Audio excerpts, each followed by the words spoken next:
सेवार्थ प्रणालीतील अधिकारी कर्मचारी यांची ई-केवायसी पूर्ण करण्याबाबत महाराष्ट्र शासन वित्त विभागाने नुकताच एक शासन निर्णय निर्गमित केलेला आहे.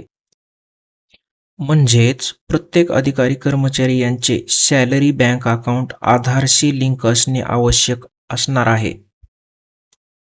तर मग आपल्या सॅलरीच्या बँक अकाउंटशी आधार लिंक आहे की नाही हे कसे तपासायचे? यासाठी आपल्याला जावे लागेल आधारची अधिकृत वेबसाईट myAadhar.uidai.gov.in वर.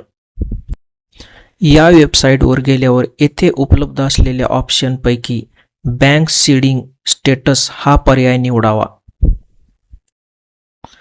त्यानंतर अशा प्रकारचे वेब पेज ओपन झालेले असेल. या ठिकाणी आपला आधार नंबर व कॅपचा टाकून लॉग इन विथ OTP वर क्लिक करावे. OTP टाकून लॉग इन केल्यानंतर येथे उपलब्ध असलेल्या ऑप्शनपैकी बँक सीडिंग स्टेटस हा ऑप्शन सिलेक्ट करावा.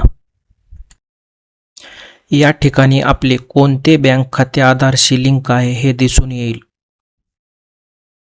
आणि जर आपल्या सॅलरी अकाउंटशी आधार नंबर लिंक नसेल तर आपण आपल्या बँकेच्या शाखेत जाऊन आधार लिंकिंग फॉर्म भरून आधार कार्डची एक कॉपी सोबत जोडून बँकेत सादर करून आधार लिंक करून घ्यावे.